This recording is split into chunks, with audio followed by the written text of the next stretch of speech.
আসসালামু আলাইকুম, কেমন আছেন সবাই? আশা করি যে যেখানে আছেন আল্লাহর রহমতে সবাই ভালো আছেন। আলহামদুলিল্লাহ, আপনাদের দয়ায় আমিও অনেক ভালো আছি। হাজির হয়ে গেলাম মজার একটি রেসিপি নিয়ে। আজ আমি নতুন স্টাইল একটি মজার গুঁড়া মাছের রেসিপি বানাবো।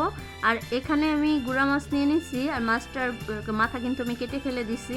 আর মাছটা ভালো করে ধুয়ে পরিষ্কার করে নিছি। তবে দুঃখিত, আমাকে মাফ করবেন, এই গুঁড়া মাছটার নাম কি আমি তা জানি না। তবে এই মাছটা কিন্তু টক দিয়ে রান্না করলে খুবই মজা লাগে খেতে। তো এখন যেহেতু আমড়ার সিজন চলতেছে, এজন্য আমি আমড়া দিয়ে এই গুঁড়া মাছটা চচ্চড়ি করব। তো এখানে আমি টমেটো আর আমড়াটা একেবারে ছোট ছোট করে কেটে নিয়েছি।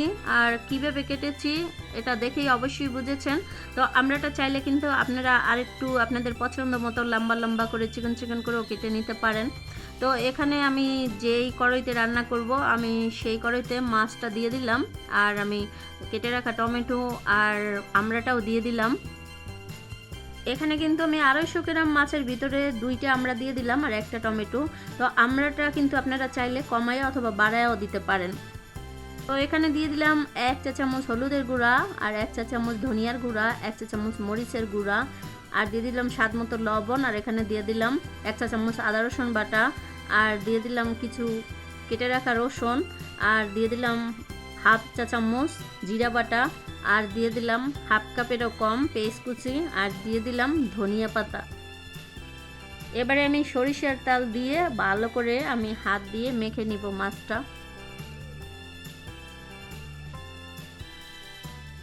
গুঁড়া মাছ এইভাবে টক দিয়া হাতে মেখে রান্না করলে তাহলে কিন্তু বড়রা সবাই অনেক পছন্দ করে। যারা এই গুঁড়া মাছটা খেতে চায় তারা সবাই খুবই পছন্দ করে। আর এই মাছটা এমনিতেই খুবই মজা। আর আপনারা কিন্তু আমড়ার পরিবর্তে কিন্তু যদি চালতা পাওয়া যায়, চালতাটা দিয়েও রান্না করতে পারেন, সেটা দিয়েও কিন্তু খুবই মজা, যারা হালকা পরিমাণ টক খেতে পছন্দ করেন।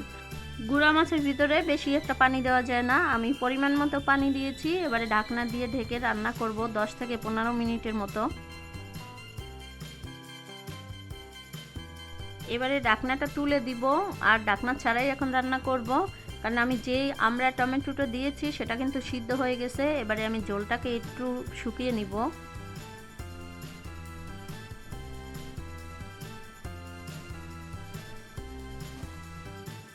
এবারে দিয়ে দিব ধনিয়া পাতা, আর ধনিয়া পাতাটাও আপনাদের পছন্দ মতো আপনারা দিতে পারেন। এবারে আর 5 মিনিটের মতো জাল করে নিব। কোনো রকম নাড়াচাড়া করা যাবে না, আমি একটু হালকা হালকা নেড়ে দিচ্ছি।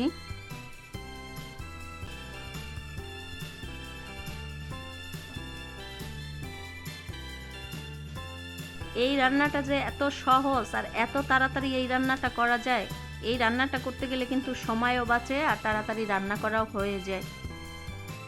খুবই তাড়াতাড়ি হয়ে গেল আমরা দিয়ে গুঁড়া মাছ ভুনা। এই রেসিপিটা যে এত মজার আপনাদেরকে বলে বুঝাতে পারবো না। গুঁড়া মাছ খেতে যারা যারা পছন্দ করেন তারা কিন্তু অবশ্যই এভাবে আমড়া দিয়ে রান্না করতে পারেন, যেহেতু এখন আমড়ার সিজন, আমড়াটা অ্যাভেলেবেল পাওয়া যায়। তো আপনারাও কিন্তু আমড়া দিয়ে একবারের জন্য হলেও ট্রাই করতে পারেন। এই রেসিপিটা খুবই মজার। এই রেসিপিটা কেমন লেগেছে অবশ্যই কমেন্ট করে জানাতে ভুলবেন না। আবার দেখা হবে মজার মজার নতুন কোনো রেসিপি নিয়ে। আজ এই পর্যন্তই। আল্লাহ হাফেজ।